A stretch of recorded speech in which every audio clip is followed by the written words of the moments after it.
Today I'm going to be searching online for some of the most common questions when it comes to investing in property. The first one I've got today is, where should I invest my money in Australia? Well, quite simply, if you're talking property and residential property in particular, there's not many places you can go wrong right now in Australia. The market is booming. It's exciting to see so many opportunities for investors, owner-occupiers, getting fantastic gains in property right now in Australia. But I do have some recommendations on where I like to consider the top 2 or 3 places currently right now to invest. Now that's based on thousands of hours of research from our team of specialists that analyse data, that look through information and look back at historical places that have boomed, and we start to find that we can follow those key indicators around when we're starting to recommend where to invest right now in 2021.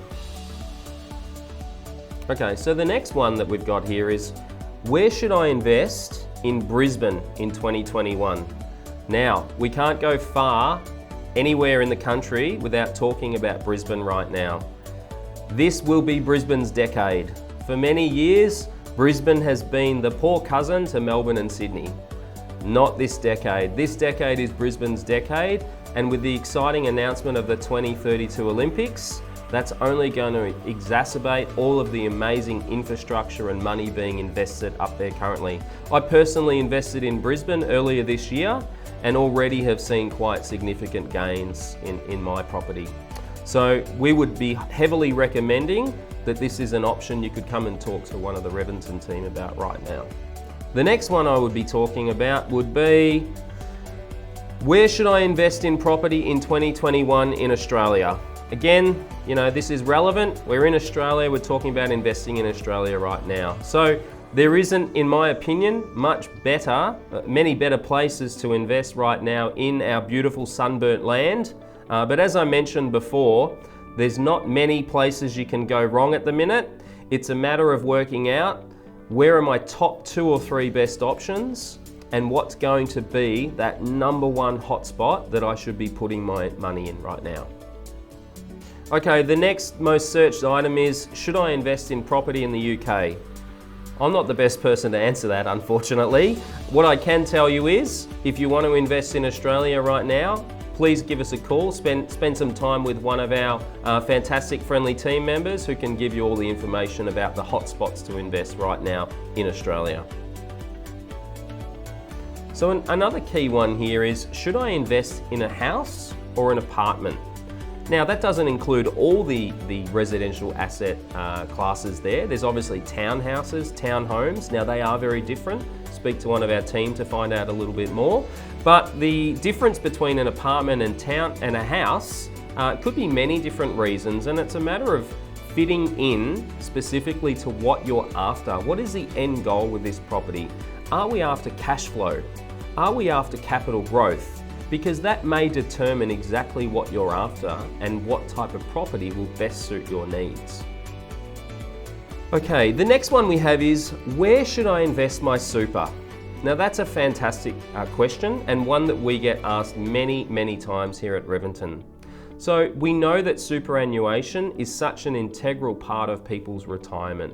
It is the money we're going to be living off when we stop working. And I'm sure we've all seen the ads on TV about the funny little egg that they do. But it's a matter of, I suppose, making your money work harder. And it's really important that you're at least looking at your super balance, knowing the types of benefits or gains that super is getting year on year. And it's also really important to make that money work hard for you. Now, I can't tell you the amount of times I speak to clients, I ask them that question, how much do you have in super?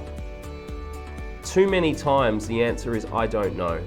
It's something that you must know, you must keep an eye on. And many people also don't know you can buy property using your superannuation as well. So many people find that as a huge benefit to be able to look at long-term planning, and I don't know many safer asset classes ever than residential real estate. So the next one we have here is, where should I invest $100,000? Now this is probably a really great example. That $100,000 may be sitting in the bank, or maybe it's tucked under the mattress, maybe not so much. But if it's sitting in the bank at the minute, we know that there are record low interest rates. For those with loans, that's great news because it means you're not paying high interest rates of the 17, 18, 20% back a few decades. But if you have cash in the bank, it's not doing anything for you and not doing any favors. So if you do have $100,000 in the bank and you're thinking to yourself, where can I invest it? That'd be a perfect opportunity to have a chat with our team, and we could look at making the most of that money and making it work hard for you. I often joke that money doesn't need to take a holiday, it doesn't have sick leave, and it needs to work for you 24/7. Now it's something we can't do, we need to rest, but not our money, we need to make it work for us. So my suggestion would be, where should I invest that $100,000? The first point would be, start investing it because it's doing you no favors in the bank. So another high search term is, when should I invest? Now this is the age-old question of when is the right time to invest in the property market. You know, when can I buy at the lowest point and get to the highest point? When do I avoid buying at the highest point and waiting for the crash? The reality is, at the minute, the market is booming, and we've never seen a position where we've come out of a global recession and off the back of a global pandemic as well. So we're in this unprecedented waters and uncharted territories.